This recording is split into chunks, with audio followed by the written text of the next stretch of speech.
Hello, welcome or welcome back to my channel and welcome to another reading vlog where I'm gonna be reading A Court of Wings and Ruin.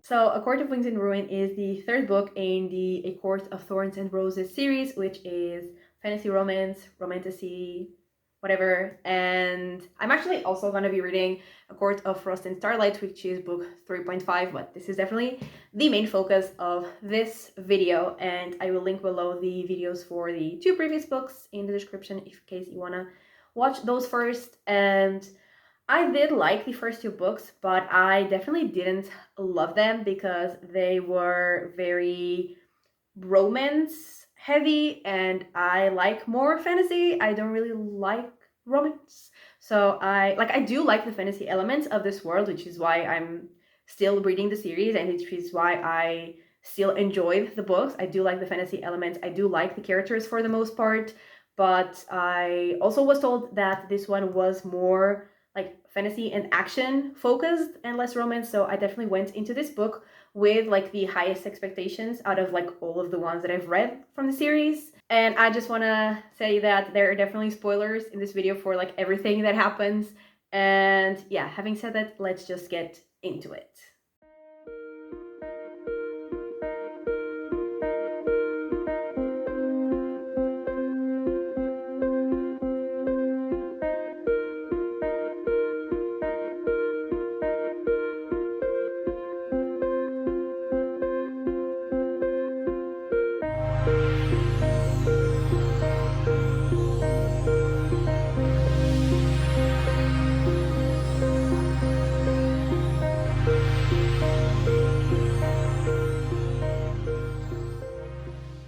Okay, so I have made it to page 237 of A Court of Wings and Ruin, which is 1/3 pretty much in. And so we are following Farah as she is in the Supreme Court, basically acting as a spy. I mean, she's acting as a spy, like she's getting information, but also she's sort of trying to destroy Tavlin's court from the inside and like turn people against each other. And then one day, Jurian and the King of Hybern's niece and nephew, like they get there to the Supreme Court and they stay there for a while. And Jurian talks to Farah because he's kind of like suspicious of what she's actually doing there because he says that like he knows Riz, so he knows that he's not the person she's like painting him to be. And like I said, she's trying to destroy the Supreme Court from the inside. And when she realizes that that is really like working and she is like no longer needed there, she is, getting ready to leave. But then she actually finds Lucian and Ianthe, not exactly sure how to say her name actually, now that I try to say it out loud, in the forest, and she can't just like leave that situation. So she goes there, and that scene is actually pretty iconic. And then the niece and nephew of the King of Hybern get there and see like what she's doing, and then she and Lucian actually like working together kill the two of them. And then Farah is like gonna leave anyway, and Lucian says that he wants to go with her because he wants to find Elaine because Elaine is his mate. So they go together, they leave, and they actually go through the Autumn Court, which is like where Lucian comes from. And like he wants to go with Farah because he wants to find Elaine, but like he's pretty angry with Farah because he like learned what she was there doing at like where he was living and like at Tamlin's court, and he is like obviously still loyal to Tamlin, so like he is angry. And then they are found by his brothers and they are like being attacked, and then actually Azriel and Cassian get there and save them, and they take them to the Night Court. So Farah is reunited with her friends and with Riz, and then Farah is taken to see her sisters, and like Lucian really wants to see Elaine, but like Farah wants to see the two of them first herself. And Nesta is fine-ish, like she's angry, but I think she's always angry, so like she's okay.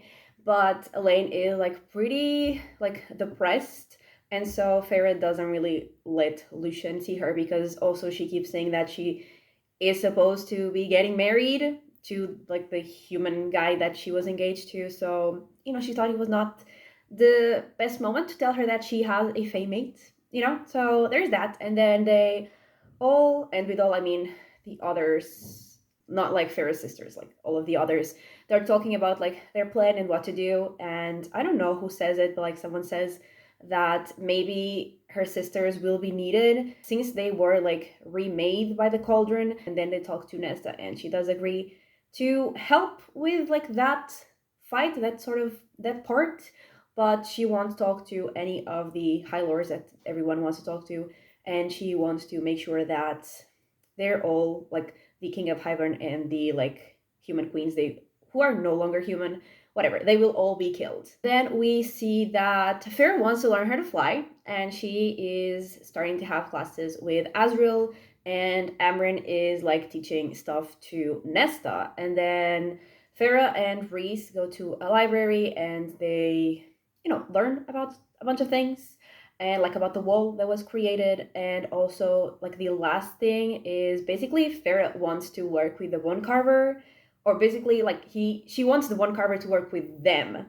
And at the end we see her and Cassian going to meet the bone carver, and they are going to, I guess, strike up a deal with him. And that is whatever it is what has happened in this first third of the book. And I was told by the girls in my lab that have read the series, shout out to them by the way, that this will be my favorite because it's more like focused on, the action and less focused on the romance. So, I went into it definitely excited, and like I'm enjoying it. I'm not loving it. There have definitely been some moments that I have thought were like really cool, but it was just like moments, overall like I am enjoying it. I am still not loving it, but I feel like, this is like the whole introduction that we needed, and it's going to get definitely way more action packed and way more like focused on this war, this battle in the future, like in the rest of the book. And I feel like from all of the books that I've read from this author, they're all very, action packed more in the end. And like the getting there is sometimes not very fun, but like the end of her books are always like insane in the best way possible. So, I'm enjoying it. So far it feels like maybe 3.5, which is what I gave the previous book. But the previous book I was feeling like 3 stars, and then the end I really liked. So if this one is feeling 3.5, maybe if I really like the end, it will be 4. Who knows? But yeah, I'm enjoying it. I'm like, I still don't love Farrah, and I feel like that is definitely part of the issue as to why I don't love the book, because I'm not like particularly very connected to the main character. So, that is obviously an issue. But I do like the other characters, like her friends, like her group. I do like them definitely more than I like her. And yeah, I'm curious to see how everything is going to work out with Lucian there, because he's already realizing that, they're not as bad as he was led to believe. They're actually, good people. So yeah, I'm interested to see like how he's gonna act, like what he's gonna do in this whole situation, because he was still, like I said, pretty loyal to Tamlin. So yeah, I wonder what he's going to do. But yeah, I'm enjoying it. I'm having fun. I still don't care at all about Farrah and Rhys's romance, their relationship. I still couldn't care less. But other than that, I am having fun. And this last scene that I read, that they got to like the bone carver, was pretty creepy. And I like the scene just started, so their whole conversation with him, I am assuming, is going to be creepy and fun. So yeah, I'm excited. I'm going to keep reading. I will read probably another third, and I will be back.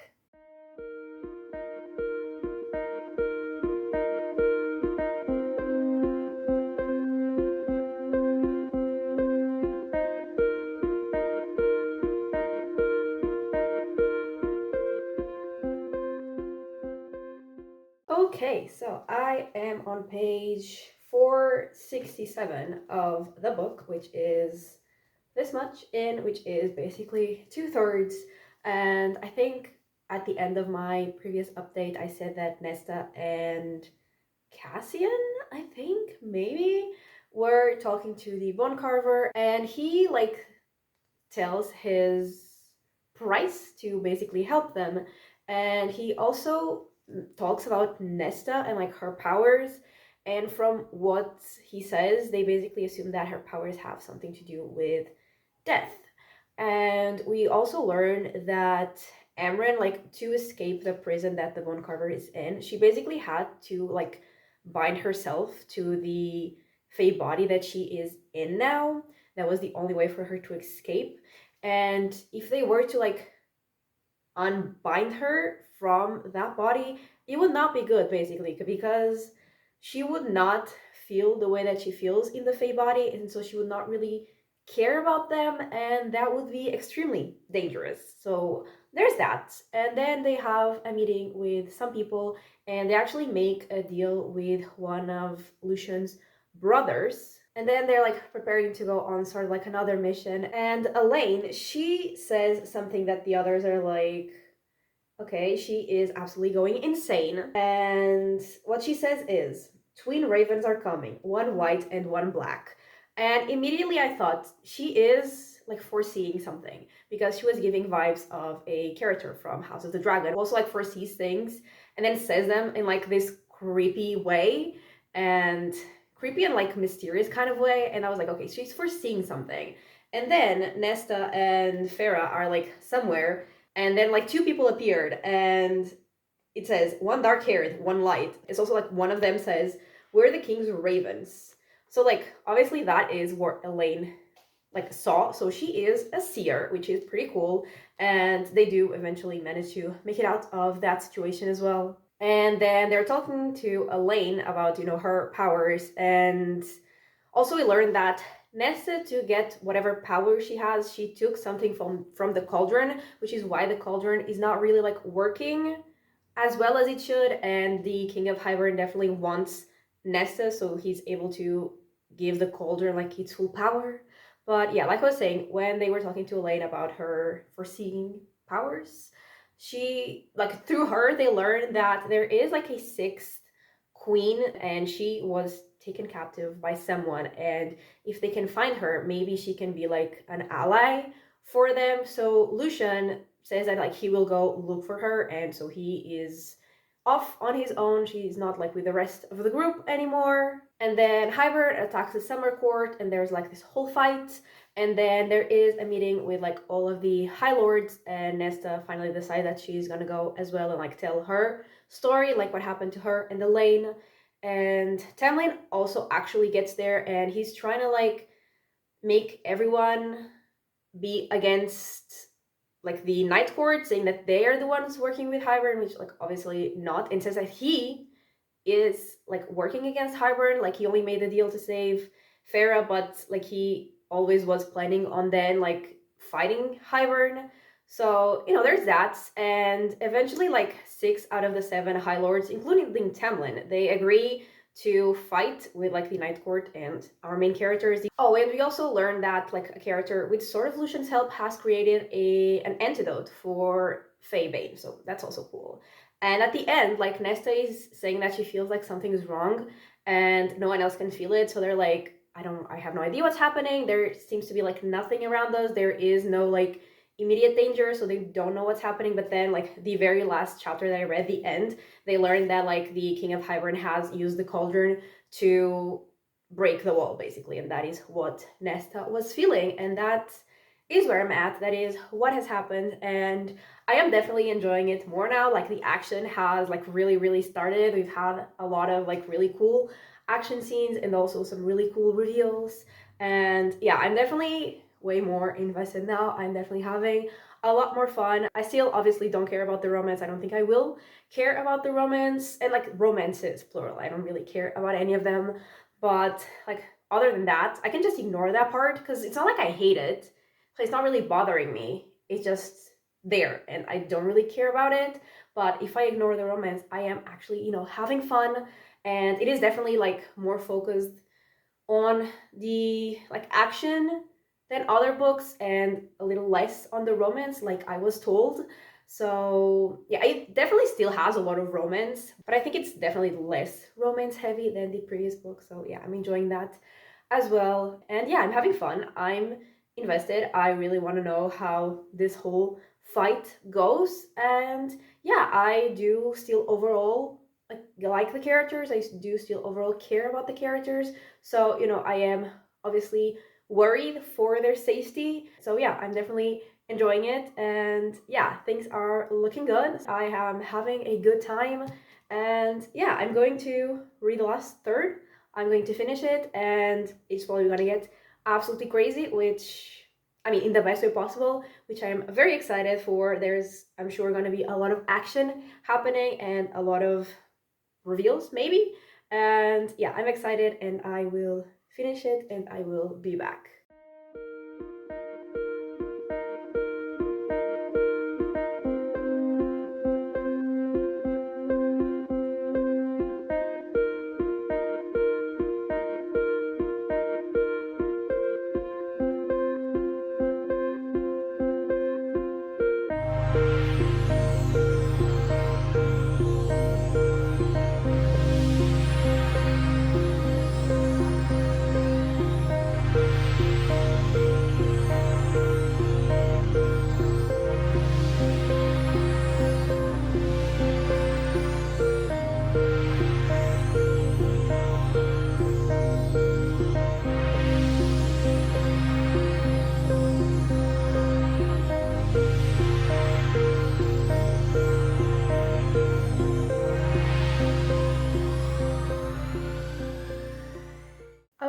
Okay, so I have finished A Court of Wings and Ruin, and I've also read A Court of Frost and Starlight. But first, focusing on this one.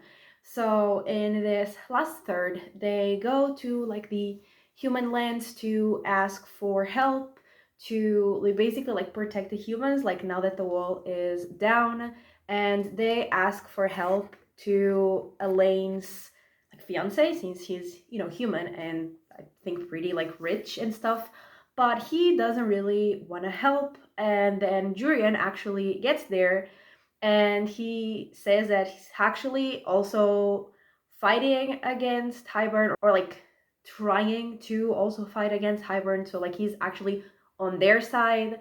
And then the battles sort of start, and like Farah goes to find the surreal to ask for help and like ask a bunch of questions. But then some of the people from Hybern and also Ianthe, they find them and they kill the surreal. But then Farah lures them into like the Weaver's house, and the Weaver kills them. And then they are trying to find the cauldron, or like trying to see what's happening through the cauldron through Nesta, because she has like this connection to the cauldron. But then the connection gets like way too strong, and now the cauldron and who's using them now knows where they are, which is obviously not good. And the people from Hybern actually find Elaine, and they take Elaine, they kidnap her. And then Farah and Azriel go to get her back, and actually both Jurian and Tamlin like help them escape with Elaine and a few other people. And the fight is like, the battle is still going on, and Amren says that she and like Farah and her sisters, they all need to get to the cauldron, and they all need to be like around the cauldron with the cauldron to nullify its power.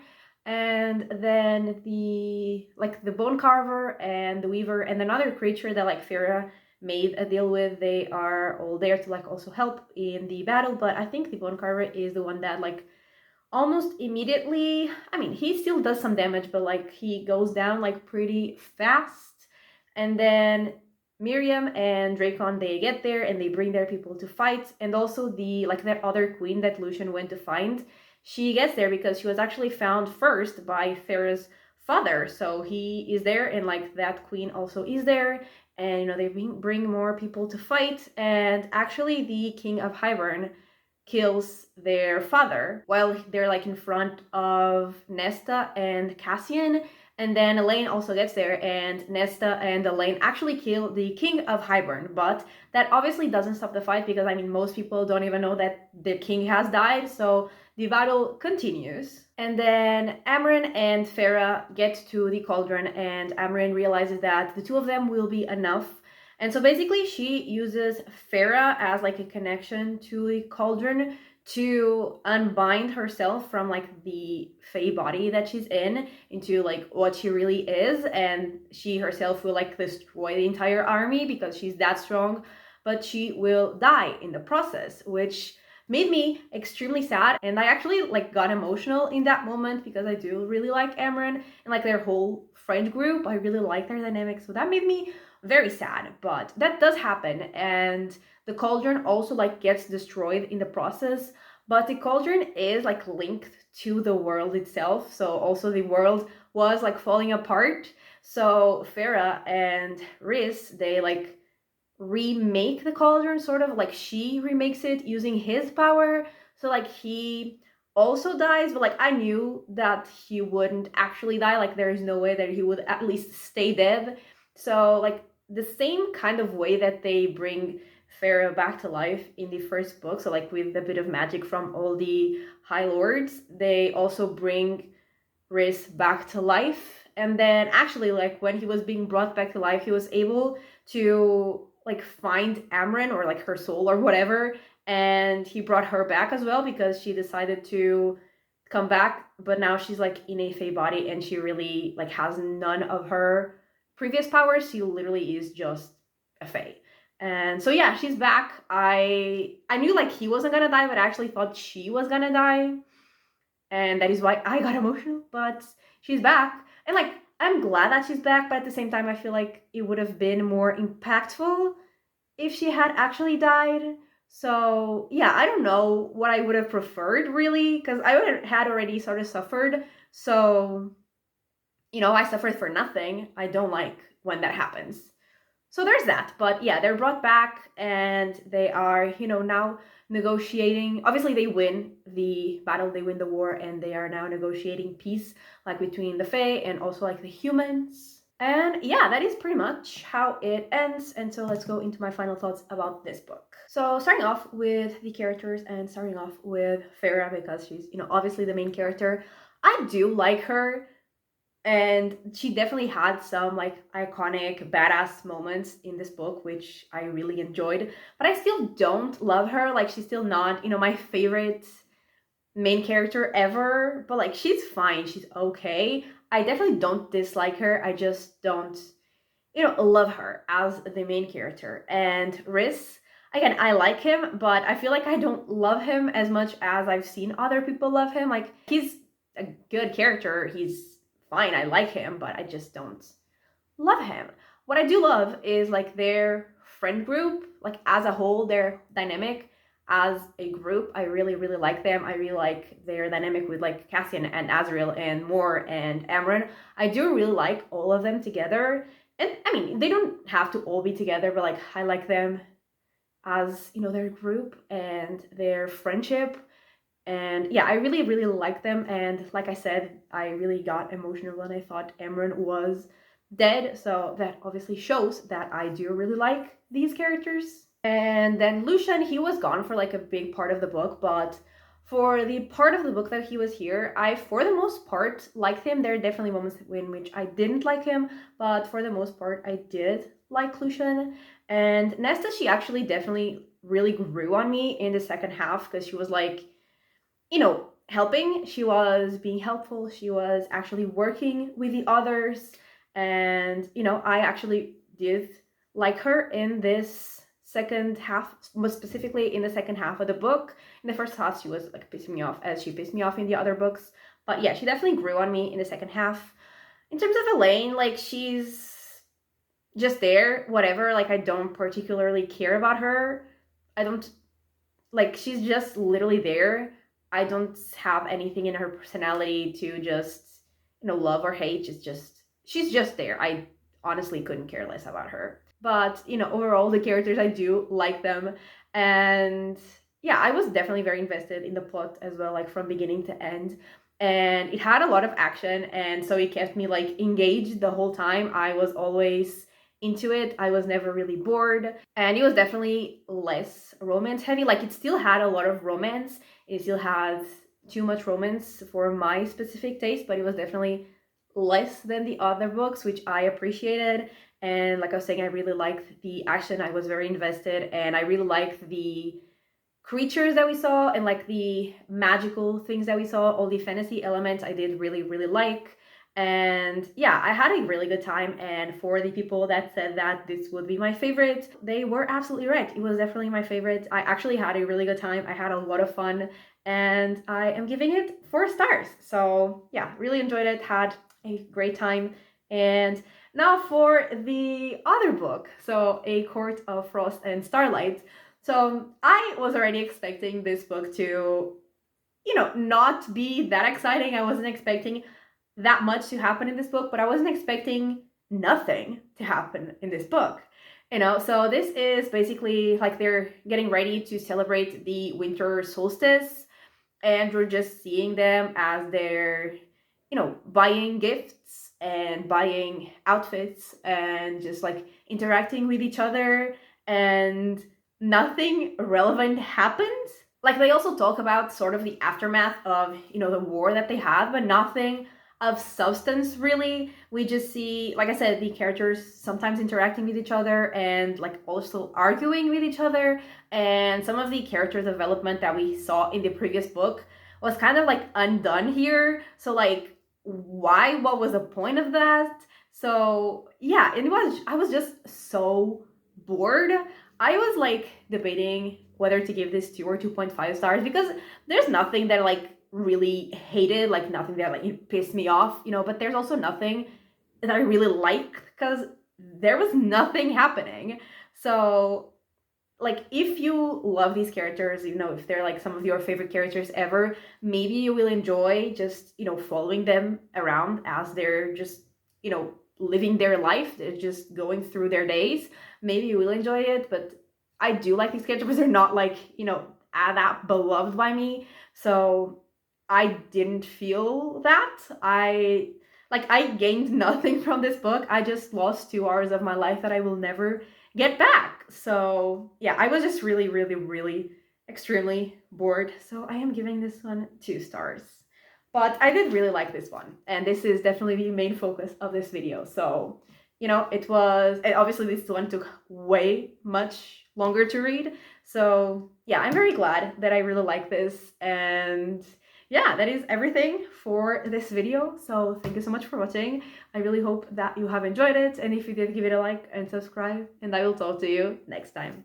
Bye!